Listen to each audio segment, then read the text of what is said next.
Kia ora, hello, harimai, welcome to the channel. Today I have a guest, RAF HOSKING. Kia ora. Hello, Raf. Thanks for having me on the channel. You're welcome. Thanks for coming on. Some Wellington people who may be watching this will be aware of RAF that frequent the Wellington music scene, perhaps. So RAF's a guitarist, composer. I'm not sure whether you play any other instruments, do you? Well, my first instrument was the piano. So yeah, I play piano, but not really any bands. Guitar's definitely the main thing. Okay. Yeah. Cool. So Raf has finished his degree at the New Zealand School of Music here in Wellington, Te Whanganui-a-Tara, and he's now doing other studies there. Is that correct? Yeah. But is playing around town in quite a few different bands, and I'll just mention some of them you may or may not have heard of.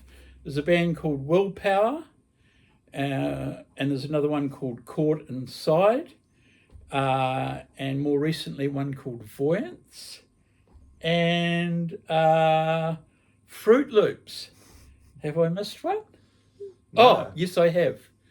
The Slow Jazz Ensemble. So, that's right. For any of you that might be familiar with those names, or if you haven't, you can check RAF playing with any of those particular lineups when they gig.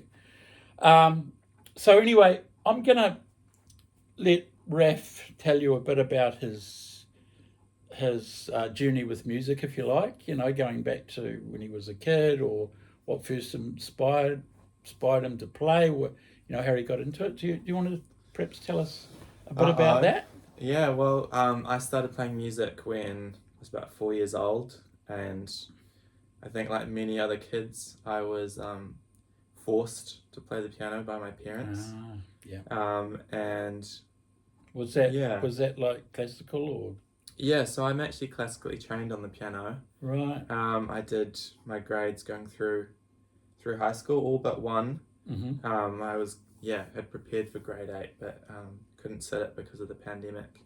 Right. In the end, but kind of grew up playing the piano, and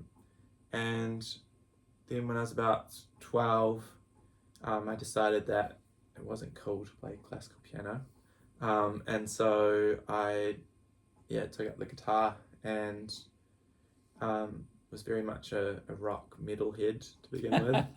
And then I kind of came around to jazz and ended up studying at the New Zealand School of Music. So initially I was just doing a jazz minor. And what's that exactly, a jazz minor?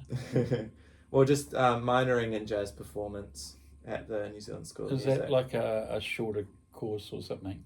Yeah, it's like you just do the solo papers. Oh, okay. And none of the ensemble stuff. So I was missing out on kind of big band and guitar ensemble and combo, all those things. But that's because I was mainly doing classical composition.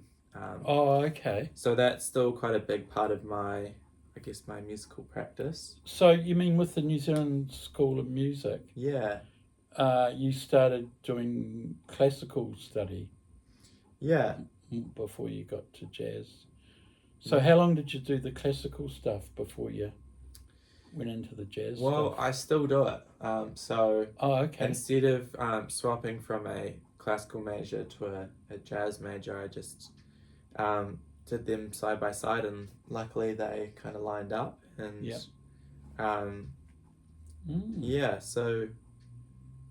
writing for kind of chamber ensembles. So when you were doing your, I guess it's full time, isn't it? The jazz degree. Yeah. So you were still managing to fit your classical. That's right. Yeah. Is that a classical minor? Major. Yeah. How did you make that work? Was that tricky? Was that a bit full on or not? Yeah, I was just very busy for a while. It was. And classes didn't clash or anything? They did sometimes, but I actually. So first year I did classical music theory and I hated it so much that I wrote to the head of composition at Victoria and the New Zealand School of Music, and I told him, look, I just can't get behind this. Can you change the requirements for the classical composition degree so that you can do jazz theory instead? Yeah. And so that kind of opened the door for me to be able to do the jazz major as well, because those two kind of prerequisites lined up. That's good. Yeah. And what was the inspiration to decide you wanted to venture into jazz? Was there a particular thing that... Yeah. Well, my guitar teacher, who I started with and kind of was with for maybe 5 years in the end. Yeah. He was jazz trained. He went to the Auckland Jazz School. What's his name? His name's Tam Scholes, and he plays in a band called Carnivorous Plant Society. Oh, is he related to Finn Scholes? Yeah, he's Finn Scholes' brother. Yeah. Cousin of Harry Scholes, of course. That's right. And I only made that connection Yeah. when I talked to Harry. I didn't realise that. Yeah. Wow. So, yeah. So that was up in Auckland. That was. Yeah, and I kind of was very reluctant, as you are in your kind of teenage years, to be pushed into doing anything. But I'm trying to think who it would have been. It would have been probably Ezra Collective and Nubia Garcia, kind of those Ezra Collective. I love high them. profile kind of jazz Afrobeat. What was the other one? Nubia Garcia. I think I have heard of him. Is it a group? Her. Yeah. Oh, maybe I'm getting confused. So she's you might have name heard. Rings a bell though. Yeah. So she's one of the main kind of saxophonists to come out of the UK recently. Now is she a English black lady? If I got that right? Yeah. So now I know who you mean. Yeah, those kind of opened the door to me, and there's something about discovering music on your own. I think that if it's something that someone else has introduced you to, or it's suggested that you try, kind of finding out about it by yourself is always much more. Yeah, that's a good point. Yeah, that's an interesting point, because my journey with music is similar. Most of the incredible stuff I've discovered on my own, just reading, back in the days before the internet, I just read every music mag from Downbeat to Melody Maker, all the local ones, whether it was pop or rock or jazz or whatever. And found that, and it's all about interviews, right? You leave an interview with a musician, and then they tell you who they like, or they suggest albums that and that leads you down that road, or can start. Yeah. And I always read liner notes on albums, so I would remember names, and I'd go, I wonder what this is like. Oh, there's that drummer. Oh, this might be worth checking out. But so the days of pre-internet. But you're right. I totally agree. And even now, I know we've got Spotify and we've got this, that, and the other, and all these streaming services. But a lot of that stuff, and we know it's all algorithmed and AI'd or whatever you want to call it. And they'll dish up stuff that you do like, but sometimes you just you want to step out right outside that and go and find something yourself. It's I like the tactile thing in a shop, and you pull up something and go, this cover looks interesting, or you spot maybe a musician on it that you're aware of, or oh, that's really cool. So getting back to where we were. So you were inspired by the Ezra Collective and that how do you say it? Nubia Garcia. Yeah. You pronounce that well. Nubia Garcia, I'll have to practice that. So hang on. So you're in Auckland. Yeah. And you're doing your classical stuff, and then you start doing... Did you start doing the jazz stuff up there? Yeah, so once I kind of discovered those, it was quite... I feel like I kind of finally conceded and let everyone in who'd been telling me to go listen to jazz. Be worth mentioning my best mate and flatmate now, Caspian, who has always been very much into his jazz, and especially Italian library jazz. And Italian library. There's a term I've never so heard. What do you mean by that? oh, I don't really know myself, but I could tell you what it sounds like if I heard it. Jazz. Yeah. Is that a reference to sort of, if you're in a library in Italy, you might hear it as like background music? That's right, yeah. Even though these days, people think in the old days you never said anything in libraries. It was all please be quiet. Yeah. But it's all changed now. They have discussions and talks Yeah. in there, So that's interesting. Yeah. So he didn't need a second invitation. Yeah. The minute I told him I was into kind of British Afrobeat and I'd started listening to jazz, I was immediately ambushed with many recommendations. And it was kind of all downhill or uphill, depending on which way you look at it from there. I would see it as uphill because you're Yes. expanding. That's right. Your listening repertoire, and that's how healthy thing, instead Yeah. of getting locked into a certain genre or a thing, I think it's very healthy. Totally. Yeah. Okay, so getting back to the Ezra Collective and that new band, I can never say it, Yeah. Garcia. So was it one of those that you heard first? What was the turning point or the first bit of jazz you heard? Can you remember that you went, this is cool? Well, I think Because as you said, you were a metalhead, which often, I'm not trying to say it's a stereotype thing, but I've known lots of young guitarists over the years who have metalheads who did often start in classical because they're linked. If you go right back to the history of metal and classical, there's so many links. It's not funny, especially in the UK, right? Yeah. So somewhere in there, something happened. You heard something, or someone introduced you to something, or your guitar teacher. Can you remember what that was? I'm not sure how I kind of came to find out about it, but I think there'd always been jazz because my parents they weren't big jazz fans, but they knew enough about music to know that there were a great many kind of important key records that and did they have some of them? So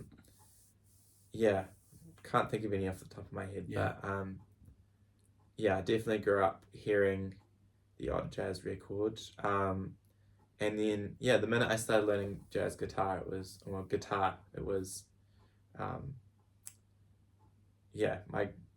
guitar teacher was always trying to steer me in towards jazz, so I learned a lot of jazz tunes, and I think in about year 10 or 11 at high school, I actually started playing drums quite a lot, and I played I've got this video somewhere, me playing terrible jazz drums over Cantaloupe Island.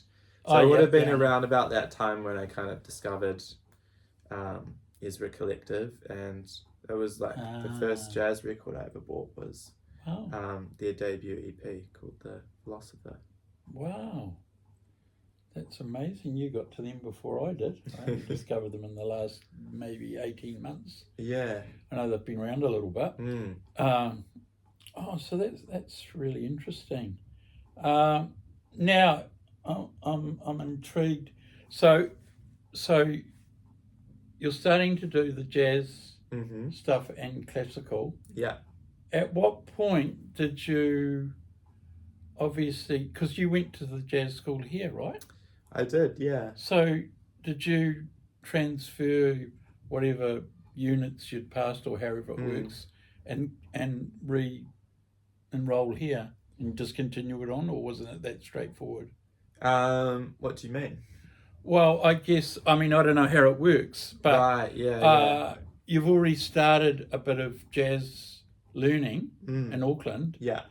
So when you started the degree course, which you did, right? Yeah.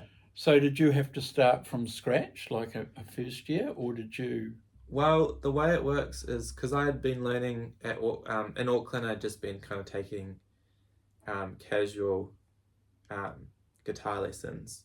Yeah. And I'd done one university paper, which was during my last year of high school, which was a composition paper. Right. So when I came down here to study, both of those courses, both the jazz and the classical, are both through the New Zealand School of Music. Right. So you can do them at the same time.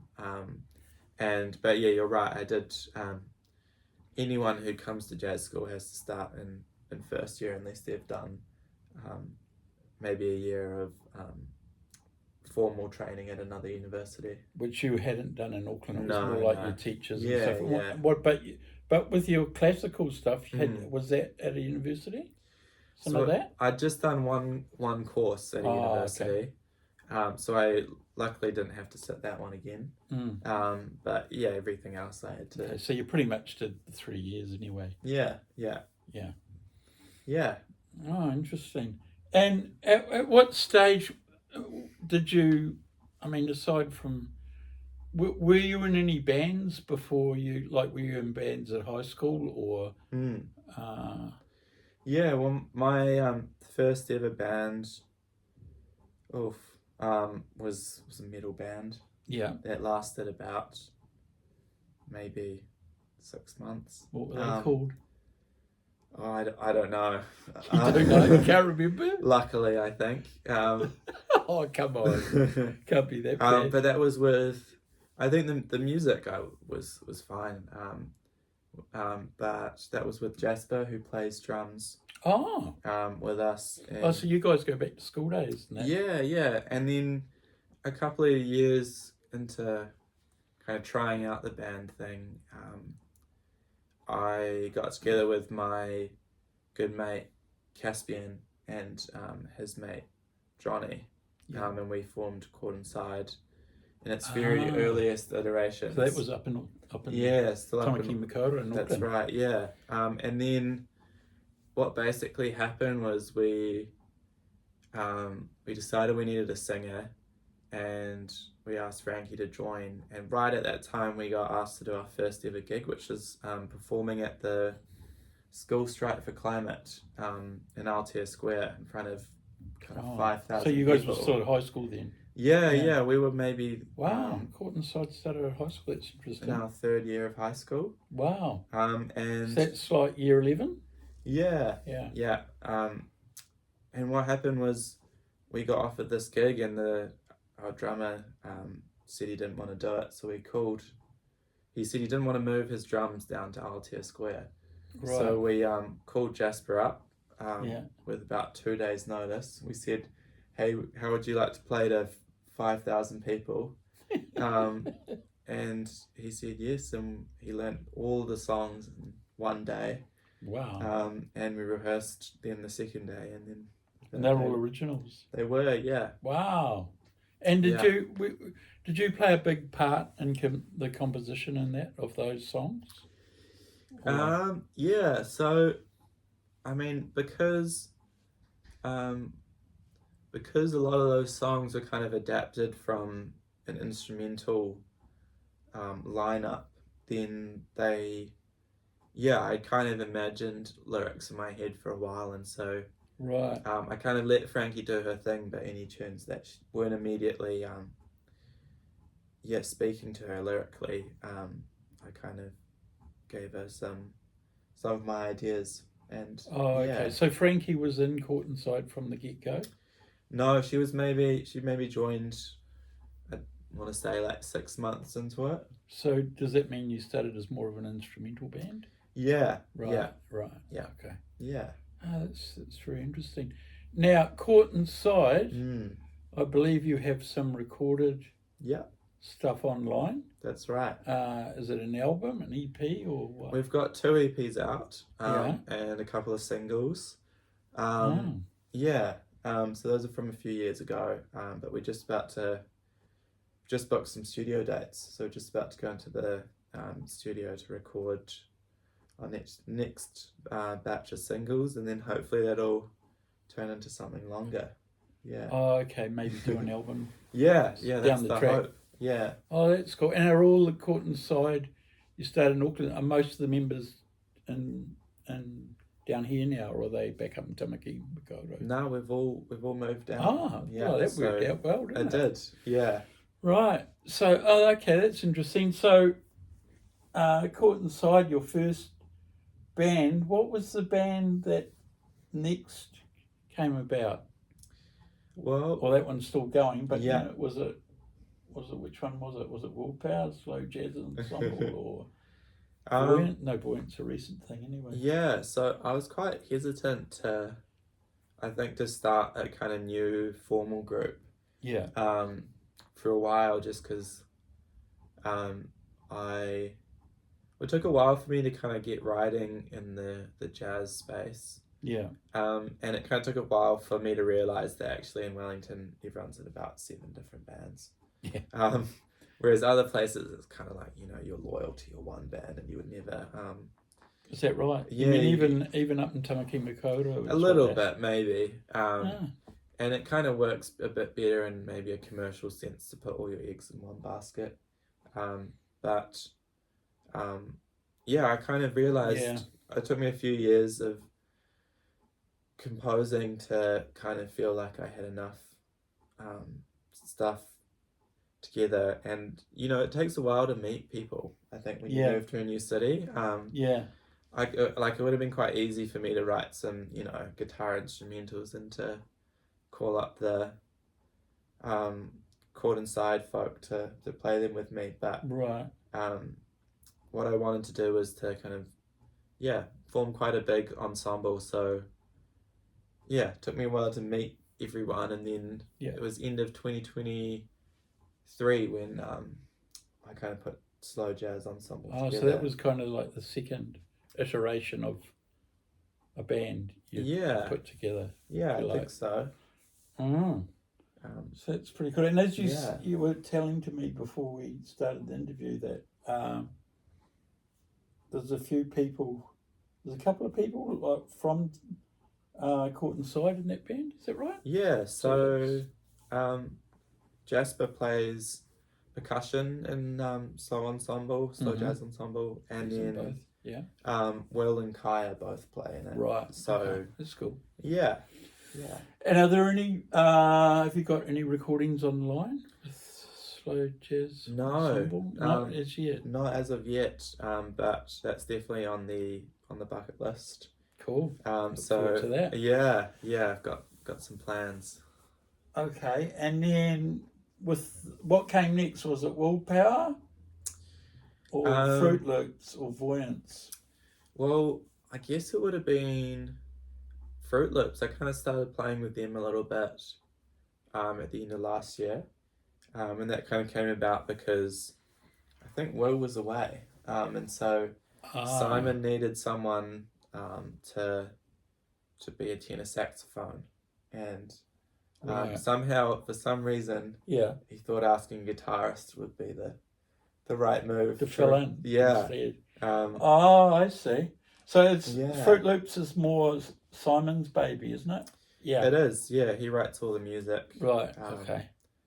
Yeah. And you were explaining to me before we started the interview. RAF was explaining to me that he calls them a hyper jazz fusion blend. So more up tempo, more upbeat, I suppose. Yeah. Jazz fusion. Led by Simon Buxton, who's a Wellington drummer. Yeah. So that's pretty cool. And so that only leaves Willpower and Voyance. Yeah. Which came next? Well, Voyance came next. And Voyance quite different music, right? As you described it as, I mean, I haven't heard you guys, post-punk. Yeah, post-punk, kind of maybe a little bit of Brit rock influence in there. But I was kind of thinking, well, actually, I wasn't really thinking anything. One of my good mates, Henry, had told me they'd been writing some songs, and I kind of said to him jokingly at a party one night, like, if you ever putting together a band to play some new music, then let me know. Thinking, it'd be a couple months down the track, maybe he'd finally get around to it. And he called me the next week, being like, "I've put together a group of guys. Do you want to come jam?" And I said, "Yeah, I'd love to." And yeah, I think it's been a bit of an adjustment to play that sort of stuff, style of music. But I think it's have you played anything that's anything like that before much? Well, I think Chord Inside kind of started out down that route, and then got a bit poppier once we had vocals. I guess is that the it's all terminology that people use, but I guess I'm thinking, is it kind of like what some people would call, you say post-punk / alternative rock, or the other word you use, Brit-pop. So it's, I guess, elements of all those, or Brit rock. So, and Voyance, have they got any recordings out? Well, Voyance is very new, right. So no, but I am currently mixing the latest single, or the first single, I guess. Right. So hopefully that'll come out sometime soon. Right. I've just got to. Do you do that at home if you got like your home studio? So I do a little bit of mixing, but right, definitely not for anyone else's music, just for my own at this stage. Right, but maybe one day. Okay, and did you compose? Were you part of the composing that song? Do you have a hand in it? Pardon me. Yeah. So most of those songs, I mean, all the lyrics are written by Henry, but what does he do? Is he the singer? He's the singer. Yeah. We kind of write parts around them, or sometimes we'll bring an idea in and he'll write vocals over the top of it. But this next one, I kind of wrote the guitar lines and guitar solo, and he's written all the rest of it. Yeah. And are these musicians, are they a whole different scene, or are they any of them from jazz school as well, or not really? That's a good question. So Jojo, who's the drummer, he is. In Voyance, he's been through jazz school. He's interesting. He's amazing. He plays in Groove Council. I've seen them. Yeah. And another band that Will's in, of course. Yeah, and he also plays with me in slow jazz. It's fun playing with him, because I think jazz musicians have such great control over everything, and so we're always trying to push him to be a bit kind of sloppier and more out of control. A bit wilder, I suppose. I mean, not that jazz musicians can't be wild, but in a different way, as is punk can be, or post-punk, or what do you want to call it, or rock. It's a different sort of thing. That's really interesting. I look forward to hearing your single, or in fact a Voyance gig next time you have one. Let me know. And then came the other band, Willpower. So, but that's all covers, isn't it? Yeah. So and some jams, isn't it? Yeah. Because I have been to one of their gigs, one of your gigs, and I don't know, how would you describe Willpower? I don't know. Well, I think that if you had to describe them, I think it's really funny to talk about Willpower, because it was meant to be this kind of like very down low, kind of under the radar gig, because Chris, who runs all the gigs at the Rogue, called Will up. Chris Buckland, he called Will up maybe a week before the gig and said, "Hey, look, this show's fallen through. We need someone to come play. Can you put something together?" And so we learned a bunch of tunes and did a few improvised tunes and played them, and it's kind of meant to be like a one-off, and then kind of went so well that he asked us back again. I see. So it's kind of so both your gigs have been there, So it kind of goes between being covers, kind of jazz fusion, maybe funk stuff, but also just whatever we're feeling on the night. Originals kind of thing. Is it kind of is it Will's band? If I could say that. I made the assumption because of the name Will Headland, but was that just, did they have anything to do with it? Well, he put it all together. Right. But it was kind of hilarious because he called it willpower, and then kind of it got blown up from there a little bit. On the sign it said Will Hanlon's willpower. And then I told Blair, who works at the Rogue, that he needs to write Will Hanlon presents Will's willpower, just to really emphasize that it was all about Will and put him at the center of it.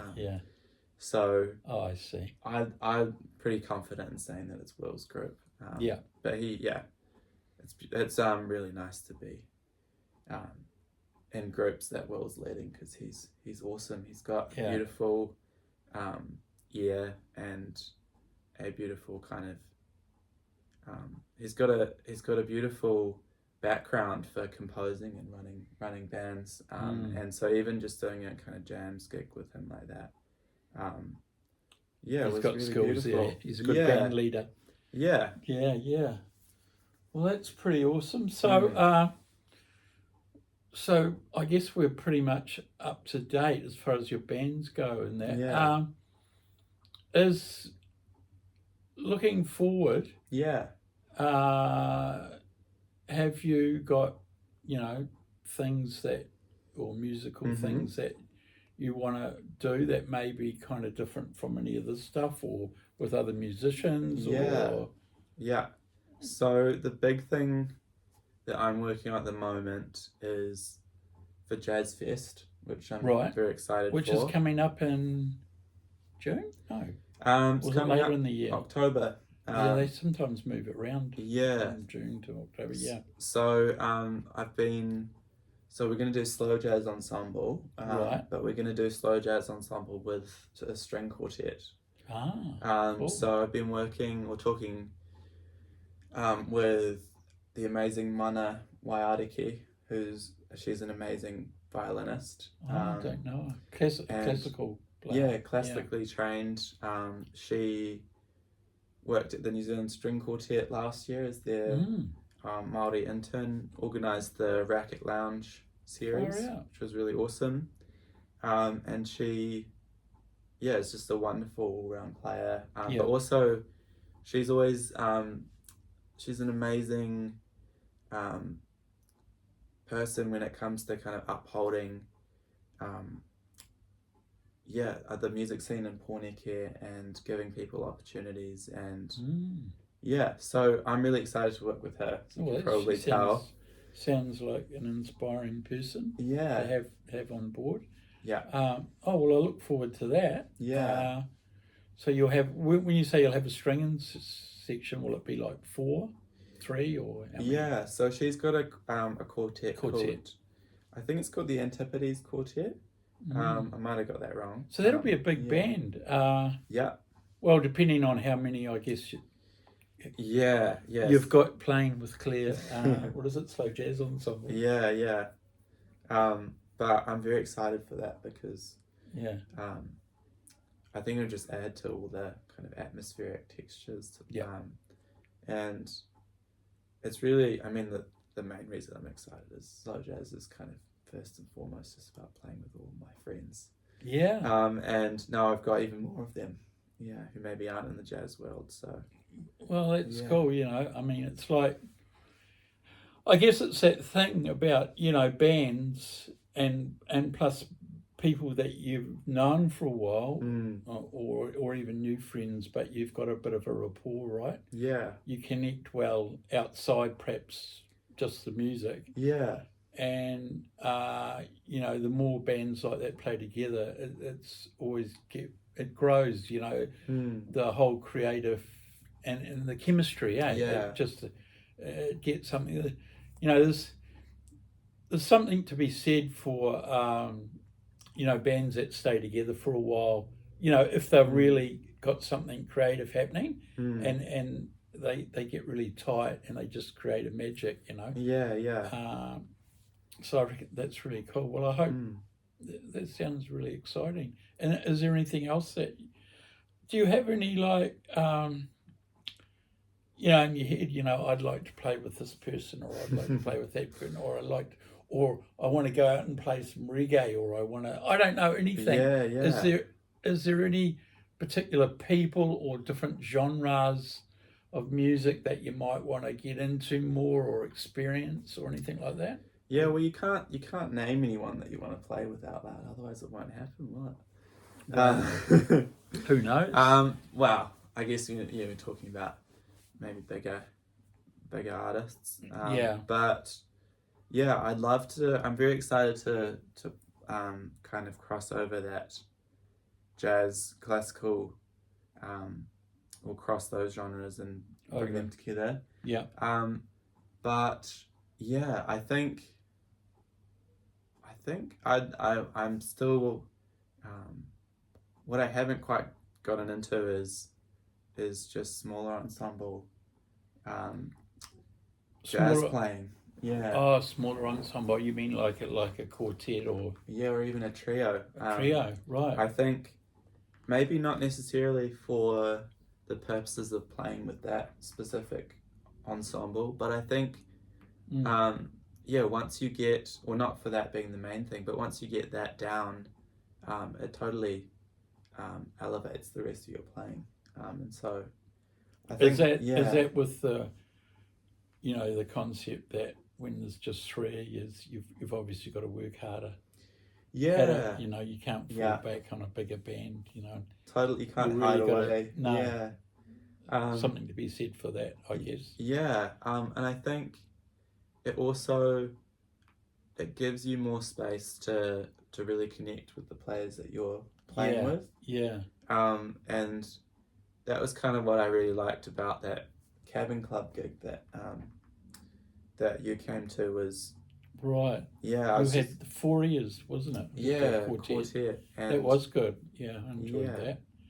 And it was great just to lock in with Jasper and Elisa and Jono. It was my first time playing a kind of gig with Jono, and this is Jono Benzor. Who plays, I know who you mean. Yeah, plays bass, and he was amazing to play with. He's got a great ear, and he's someone that has grown up playing a lot of different instruments. So he plays the drums, the keys, trumpet. So he knows what you need. He knows what as a keyboard player. But his main instrument is bass. Yeah, yeah. So he's doing a jazz degree. On bass at the moment. Yeah. Oh, that's interesting. Yeah. Yeah. Oh, that's cool. Is there anything else you want to talk about? Do you want to talk about? I don't know, just suggestions. Other than the bands you've already mentioned, like that got you into jazz, are there any like musicians, whether they be local or overseas or international, that really inspire you, whether it's guitarists or otherwise, where you, I don't know, do you want to talk about that, influences or things that really, help inspire you in your own ideas or styles or whatever? Yeah, totally. Well, I think, we'll start local and then kind of go from there. Sounds good. Yeah. So I think that, I guess there's a few different levels on which kind of different people inspire me. Yeah. Recently, Louisa's album. Groundwork. Louisa Williamson. I've heard it, yeah. I love it. Yeah, really beautiful album. Just great playing and great composing. And that is, I think it's both inspiring and kind of, I think when I heard that album, sometimes you hear albums and you're not sure, you weren't quite sure that we made music like that in Aotearoa. So I think Melissa Aldana, who's another big influence of mine. Yeah, I saw her at the Jazz Festival when she came here. It was cool. Yeah, so when she came, I kind of heard, I was like, wow, I haven't heard music like this before. And I obviously hadn't listened to much jazz at that point. Right. But yeah, hearing Louisa's album, it's really like, wow, this is something she's that a local influence. Louisa is amazing. And that album, in fact, I saw Louisa the other night at one of her, what do they call it? Heavy Flow Jams. Yeah.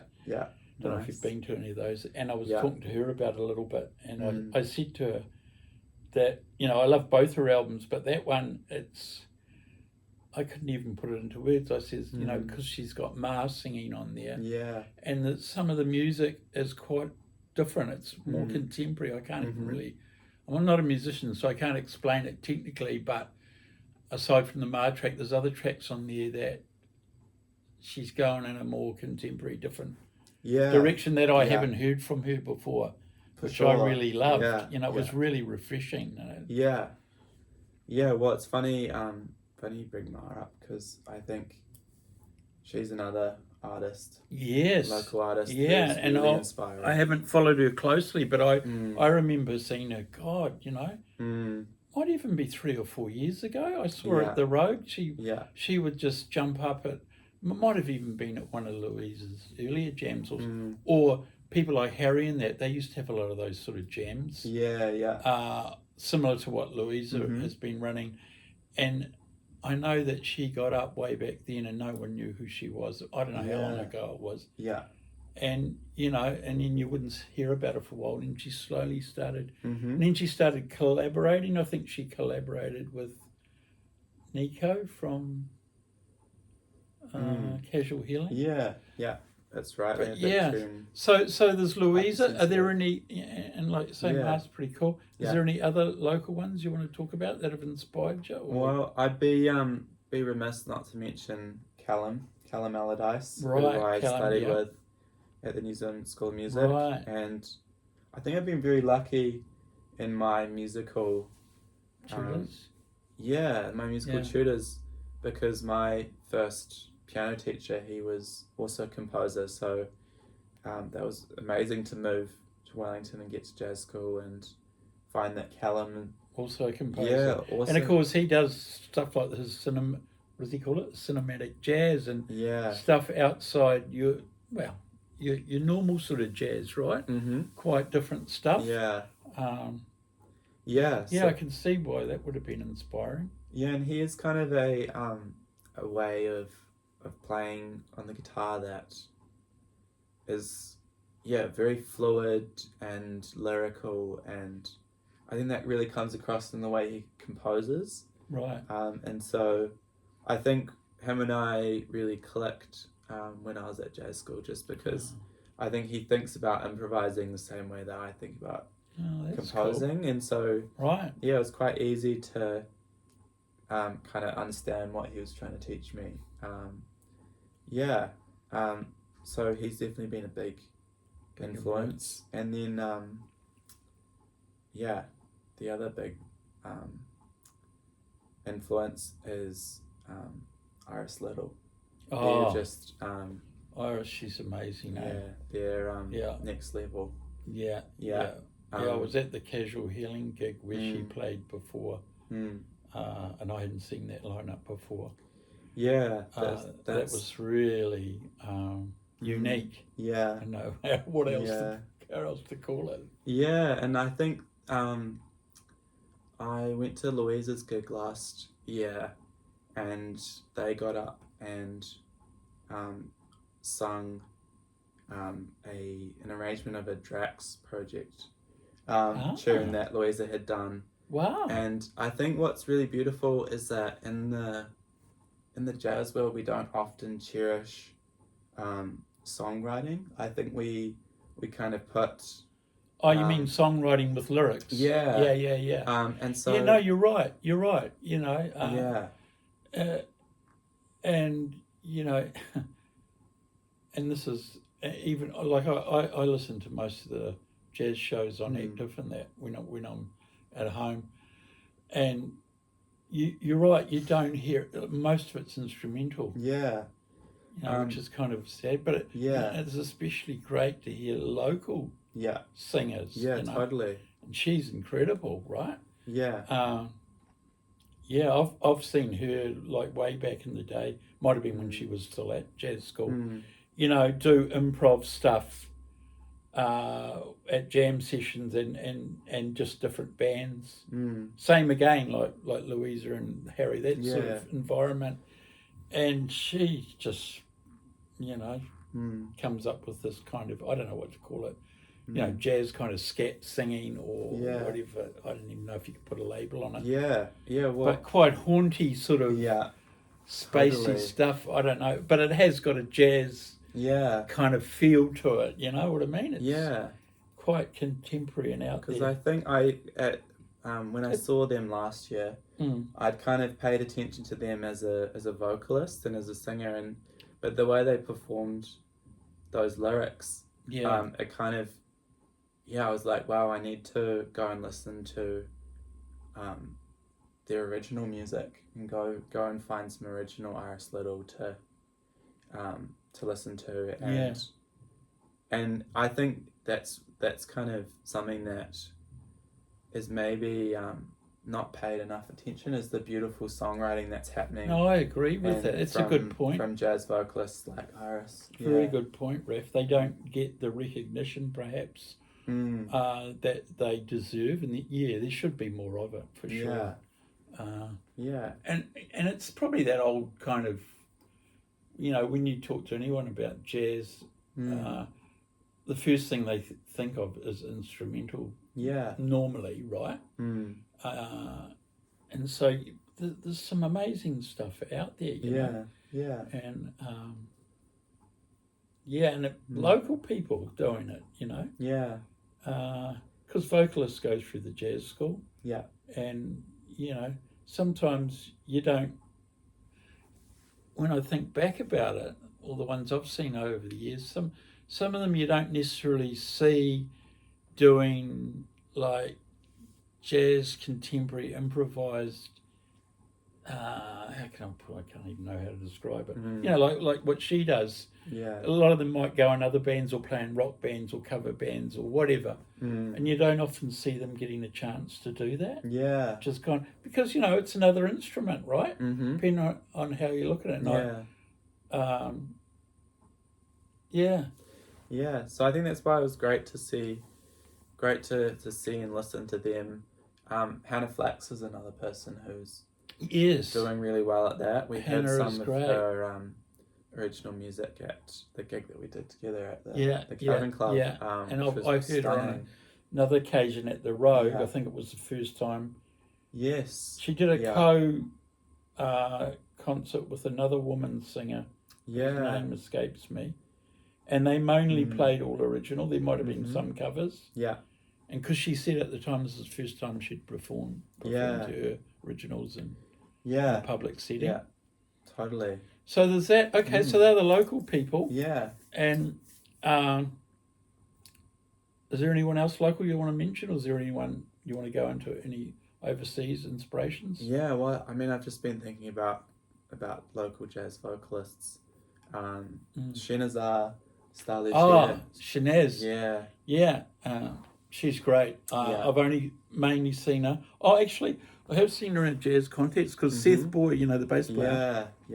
He's done a whole big band with Filipino music that he's written, some traditional songs that he's rearranged, and some of his own originals. And she's come in and sung on a couple of those. I got to see that. That might have been at the last jazz festival. But actually, this Saturday, the KMO Festival. Are you aware of that?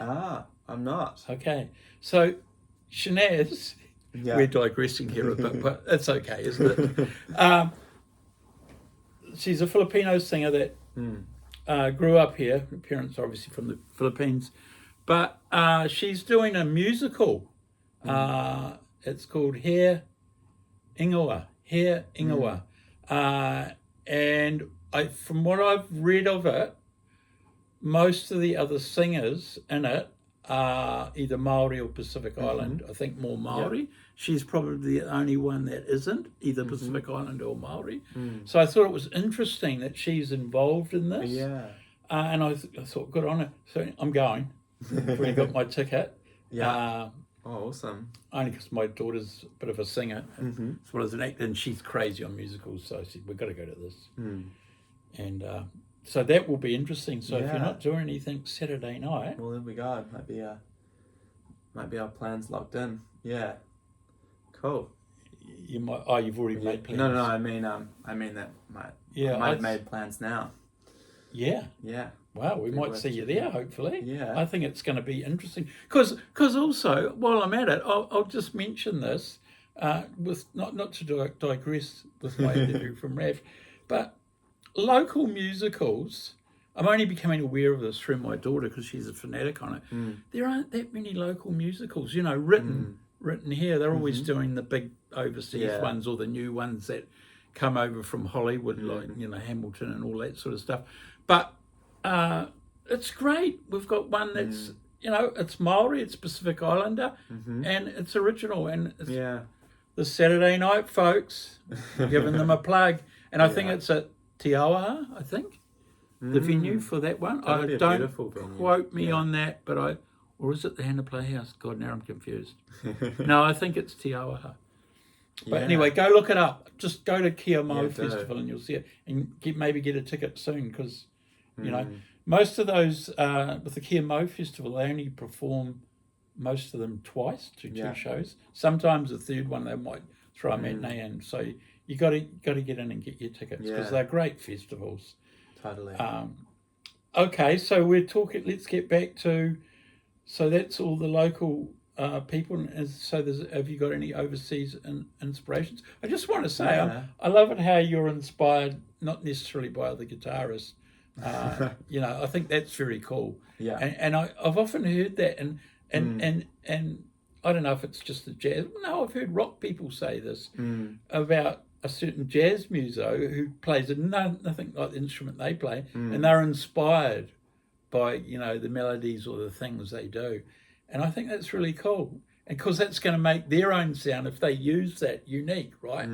Because people say what's original. Well, not that we're copying, but you take elements of I suppose. I'm not a musician, but what I mean is you take elements of a vibe or an essence of someone's music and make it your own, to help eventually create your own unique sound, which is what everyone's there wants to do, right? Ultimately. So when they hear you, they go, oh, that's Ralph Hoskins. I can tell from the first note. That's his sound. Whatever. It's a good thing to aim for. I think it's as much borrowing an approach as anything else. It's like an approach, thinking about music is always very interesting to me. How different people approach music. Yeah, well, I was watching an interview with Warren Haynes. I don't know if you've heard of him. He's a sort of southern blues rocker jam band type of guy. He's played in the Allman Brothers and he's got his own band. Government Mule, have you heard of them? No, I haven't. Here we go, I'm digressing again. You got to stop this. But anyway, one of his main inspirations is Miles Davis, and he's not really a jazz guy, although some of his jammy instrumental stuff, the long jams they do, has elements of jazz to them, And he said he's inspired by his trumpet playing and his compositions and his own guitar playing. But if you put them side by side, you would go, really? Yeah. How does that work? But it does. So there you go. Anyway, let's not digress anymore. So do you want to just name perhaps any overseas artists that are inspirations? Yeah, well, to bring it back to guitarists, perhaps my biggest, there's two guitarists who I've really kind of leant on in terms of kind of approaches and ways of thinking about the guitar. And those would be Lage Lund, who plays with Melissa Aldana. And he's would I have seen him when she came here a few years back at the Jazz Festival? You would have, he played with her then. Okay, how do you say it? Lage Lund. Okay. Yeah. And so he's very much in that kind of modern jazz, quite abstract way of playing. Right. He thinks about the guitar a lot and how to approach it. Yeah. And then the other person I've listened to a lot over the past maybe 4 or 5 years is this American guitarist called Nia Felder. Lots of interesting names, but he's don't know him. He plays at the Blue Note quite a lot. In New York. Yeah. Or Nia Felder. Yeah. So is he globally. he's an American Mm-hmm. player? He's Yeah. white, black, Afro-American? Or He's a white guy. yeah. He's Is he young, old, or he'd middle aged? be, I'd say, early 40s, maybe Oh late yeah. 30s. Yeah, fair And enough. he just has an interesting way of playing. Very kind of blues inspired, but definitely not a blues fusion player. Like, I think Right. he's taken way like kind of techniques from the blues, and then Yeah. he's thought about how they could be applied to kind of bebop and Right. modern jazz. Yeah. And he plays in a way that just feels very free. It's a little bit it's not messy, but it is a little bit wild, and he's someone that you always feel like he's prioritizing energy and kind of momentum over Right. being kind of precise or technically Right. And could brilliant. that be like from blues, how often it's not about, well, even in jazz really, not about how many notes you play. You might just sustain one or two notes for a long time. It's more the feel of it. That's sort of, is he bringing that sort of aspect, do you think? Yeah, he's also there's also quite a lot of just like techniques, like slides. He does a lot of sliding right between different frets and bending, which you don't normally get because jazz guitarists tend to play with quite heavy strings, which are difficult to bend on. Good point. Yeah, so he's I'm always interested in people who bring something different to jazz. And then another guitarist I've been listening to a lot is this this young guitarist. I think she's from the Netherlands, and her name's Ella Zarina, and she she's put out a couple of albums now, but she has this beautiful way of playing that uses a lot of trills and ornamentation. So it's I don't know what that is. Maybe guitarists will know. Guitarists will know. Yeah, go look it up if you don't. Just a very like elegant and lush approach to playing guitar that I don't think a lot of other players are doing. And that's good because I mean, there's a lot more women in music now playing guitar, but you still don't hear of that many in jazz, do you, really? But they're coming through, and it's good to see because it's a whole different vibe, isn't it? Well, thanks for that. I'll be checking these musicians out. Yeah, that's great. I'm sure I can find them. And most of these people that you just mentioned, have they all got recordings online? They do, all of them. Yeah. Great. I'll go and check them out. Yeah. Okay. Well, I think we're just about done. Is there anything else you want to talk about, or that we might have missed, or do you want to talk, I don't know, do you want to talk about the Wellington music scene or anything? I don't know. Well, make any comments on whatever? Well, I think the Wellington music scene is great, and I think it's a testament to what happens when you get governments or local governments investing money in the arts, is you get these beautiful thriving venues like the Rogan Vagabond and so is there a lot of that? I mean, I haven't done any research into that part of it. Have the council helped a lot of those venues They out? have, and that's good to know. So and I think when you look around the country and kind of see places that are maybe struggling and kind of don't have that live music scene, it's often just that they don't have the support to kind of get venues off the ground, and and also when you have local government that kind of prioritizes the arts, then you get this sense of community. And a lot of my friends, for example, will talk about a lot of my friends who live in Wellington will talk about kind of going out rather than going out to a specific venue. And that's great because it allows for people to kind of stumble across, a Willpower on a Friday night, or even if they've only listened to pop or rock the rest of their lives. Yeah. So I think that's, I think anyone who enjoys coming to Wellington for the music and is wondering maybe why places like Auckland and other areas are kind of struggling to get jazz venues off the ground. I think it's about who you have in your local government and whether or not that's a priority for them. And central government too. Because if artists don't have the support, then it's really tricky for venues to get going and for there to be a community around this music. And I'm not going to get political here, but the current government hasn't really supported the arts. No, so they've cut it. Anyway. Yeah. At least Labour and other ones have more so. Yeah. But hey, we won't go there. Yeah. Wow. The reality is, artists are going to get up and do it regardless. People are just going to stop. And also, Wellington, I don't know if you know this, but it's always been considered the arts capital. Can I still say that, of New Zealand? So. Aotearoa. And any bias. And I know myself, having a little, foray into theatre and stuff, that in the theatre world, Wellington's it. Like for and it's so, but that's crossed over into the whole art scene. It's known as an arts capital.